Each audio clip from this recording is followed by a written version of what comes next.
ಅತನೂರಲ್ಲಿ ನಡೂರು ಮಹಾಲಕ್ಷ್ಮಿ ಮೂರ್ತಿ ಪ್ರತಿಷ್ಠಾಪನೆ, ಸಹಸ್ರಾರು ಮುತ್ತೈದೆಯರಿಗೆ ಉಡಿ ತುಂಬುವ ಸಂಭ್ರಮ. ಅಫಜಲ್ಪುರ ತಾಲೂಕಿನ ಅತನೂರು ಗ್ರಾಮದಲ್ಲಿ ನಡೂರು ಮಹಾಲಕ್ಷ್ಮಿ ದೇವಸ್ಥಾನದ ಲೋಕಾರ್ಪಣೆ ಹಾಗೂ ಮೂರ್ತಿ ಪ್ರಾಣ ಪ್ರತಿಷ್ಠಾಪನೆ ಕಾರ್ಯಕ್ರಮ ಅದ್ದೂರಿಯಾಗಿ ನೆರವೇರಿತು. ದೇವಿಯ ಕಳಸಾರೋಹಣ ಹಾಗೂ ಮೂರ್ತಿಯ ಮೆರವಣಿಗೆ ಮತ್ತು ಗ್ರಾಮದ ಪ್ರಮುಖ ಬೀದಿಗಳಲ್ಲಿ ವಾದ್ಯಗೋಷ್ಠಿಗಳೊಂದಿಗೆ ಜರುಗಿತು. ಕಾರ್ಯಕ್ರಮದಲ್ಲಿ ದಿವ್ಯ ಸಾನ್ನಿಧ್ಯ ವಹಿಸಿದ ವೀರ ಮಹಂತ ಶಿವಾಚಾರ್ಯರು ತಾಯಂದಿರ ಮಹತ್ವವನ್ನು ವಿವರಿಸಿ ಮುತ್ತೈದೆಯರಿಗೆ ಉಡಿ ತುಂಬುವ ಪರಂಪರೆಯ ವಿಶೇಷತೆಯನ್ನು ತಿಳಿಸಿದರು. ಅಭಿನವ ಗುರುಬಸವ ಶಿವಾಚಾರ್ಯರು ಮಾತನಾಡಿ, ಗ್ರಾಮ ದೇವತೆಗಳ ಶಕ್ತಿ ಗ್ರಾಮ ಅಭಿವೃದ್ಧಿಗೆ ಪ್ರಮುಖ ಅಂತ ಹೇಳಿದರು. ದೇವಸ್ಥಾನದ ನಿರ್ಮಾಣಕ್ಕೆ ಸಹಾಯ ಮಾಡಿದ ದಾನಿಗಳಿಗೆ ದೇವಿಯ ಆಶೀರ್ವಾದ ಇರಲಿ ಅಂತ ಆಶಿಸಿದರು. ನಂತರ ಸಹಸ್ರಾರು ಮುತ್ತೈದೆಯರಿಗೆ ಉಡಿ ತುಂಬುವ ಕಾರ್ಯಕ್ರಮ ನೆರವೇರಿತು. ಸಂದರ್ಭದಲ್ಲಿ ಮುರಾರಹರಿ ಮಹಾರಾಜರು ಹಾಗೂ ನಾಗೋಜಿ ಸ್ವಾಮೀಜಿಗಳು, ಗುರುದೇವ ಶರಣು, ಕಲ್ಯಾಣಿ ಸಾವುಕಾರ ಹಲಕರ್ಟಿ, ಮಹಾಂತಗೌಡ ಬಿರಾದರ್, ಮಲ್ಲಿಕಾರ್ಜುನ ಕರಗೆ, ಶರಣಗೌಡ ಬಿರಾದರ್, ಶಿವಕುಮಾರ ಅವರಾದ್, ಬಸವಣ್ಣಪ್ಪ ಗೌಡ ಪಾಟೀಲ್, ಸಿದ್ದರಾಮಪ್ಪ ಕುಮಸಗಿ, ಮಡಿವಾಳಪ್ಪ ಹೂಗಾರ್, ಸಿದ್ದು ಆವಟೆ, ಕರಬಸು ಕುಮಸಗಿ, ಶರಣಪ್ಪ ಕುಮಸಗಿ, ಕಲ್ಯಾಣಿ ಕೊಳಸಾರ್, ಸಂತು ಹಲಕರ್ಟಿ, ಶಂಕರ ಶೆಟ್ಟಿ, ನಿಂಗು ಕಲಶೆಟ್ಟಿ, ಕರಬಸಪ್ಪ ಕುಮಸಗಿ, ಎಎಸ್ ಬಿರಾದರ್, ಗವಾಯಿಗಳು, ಸಿದ್ದೇಶ್ವರ ಶಾಸ್ತ್ರಿಗಳು, ಸಿದ್ದರಾಮಪ್ಪ ಕುಮಸಗಿ, ಬಸವರಾಜ ಕುಮಸಗಿ ಹಾಗೂ ವಿರೂಪಾಕ್ಷಪ್ಪ ಸೇರಿದಂತೆ ಹಲವರು ಸಂದರ್ಭದಲ್ಲಿ ಉಪಸ್ಥಿತರಿದ್ದರು. ಆರಾಧ್ಯ ಗುರುದೈವರು, ಕಾಯಕ ಯೋಗಿಗಳು, ಸಟಸ್ಥಲ ಬ್ರಹ್ಮಿ ಸಿದ್ದರಾಮ ಶಿವಾಚಾರ್ಯಪ್ಪಂಗಳವರ ಪವಿತ್ರ ಪಾದಾರವಿಂದಗಳನ್ನ ಮಸ್ತಕದ ಮೇಲೆ ಇರಿಸಿ ಪೂಜಿಸಿ ಧ್ಯಾನಿಸಿ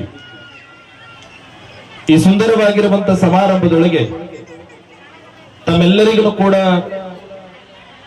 9 ದಿನಗಳ ಪರ್ಯಂತರವಾಗಿ ಸಾನ್ನಿಧ್ಯವನ್ನ ವಹಿಸಿ ದರ್ಶನ ಆಶೀರ್ವಾದವನ್ನ ಕರುಣಿಸುತ್ತಿರುವಂತಹ ಪರಮ ಪೂಜ್ಯರು, ಈ ಎಲ್ಲಾ ಕಾರ್ಯಕ್ಕೂ ಕೂಡ ಕಾರ್ಯದರ್ಶಿಗಳಾಗಿ ಕಾರಣೀಕರ್ತರಾಗಿ ಮಾರ್ಗದರ್ಶನವನ್ನ ನೀಡುವಂತಹ ಪರಮ ಪೂಜ್ಯ ಅಭಿನವ ಗುರುಬಸವ ಶಿವಾಚಾರ್ಯಪ್ಪಂಗಳವರ ಅಡಿದಾವರಗಳಲ್ಲಿ ಭಕ್ತಿಯ ನಮನಗಳನ್ನ ಸಲ್ಲಿಸ್ತಾ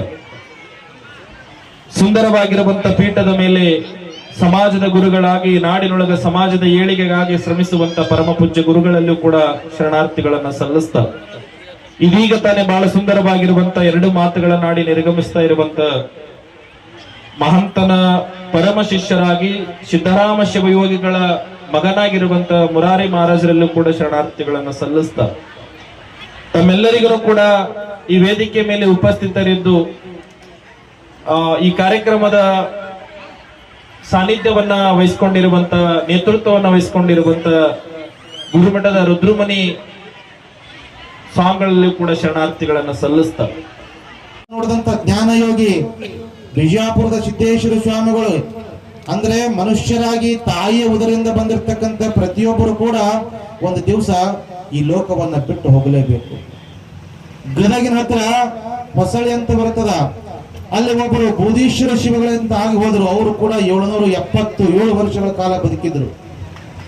777 ವರ್ಷಗಳ ಕಾಲ. ಆದರ ಭಗವಂತನ ಅಪ್ಪಣೆ ಪ್ರಕಾರ ಒಂದು ದಿವಸ ಎಲ್ಲವನ್ನ ಬಿಟ್ಟು ಹೋಗಬೇಕು. ಅದೇ ರೀತಿ ಎಲ್ಲಿ ಹಗಲದ ಅಲ್ಲಿ ರಾತ್ರಿ ಅದ, ಎಲ್ಲಿ ಹುಟ್ಟುವುದ ಅಲ್ಲಿ ಸಾವುದ ಅನ್ನುವಂಥದ್ದು, ಎಲ್ಲಿ ಅಧರ್ಮದ ಅಲ್ಲಿ ಧರ್ಮ ಬರ್ತದ, ಎಲ್ಲಿ ಕತ್ತಲದ ಅಲ್ಲಿ ಬೆಳಕು ಬರ್ತದ ಅನ್ನುವಂತ ದೃಷ್ಟಿಯನ್ನ ಮಹಾತ್ಮರಾಗ್ಲಿ ಮಾನವರಾಗ್ಲಿ ಪ್ರತಿಯೊಬ್ಬರಿಗೂ ಕೂಡ ಹುಟ್ಟು ಸಾವುಗಳು ತಪ್ಪಿಲ್ಲ ಅನ್ನುವಂಥದ್ದು ನಾವೆಲ್ಲ ತಲೆಯೊಳಗ ಅರ್ಥವನ್ನ ಇಟ್ಕೋಬೇಕು.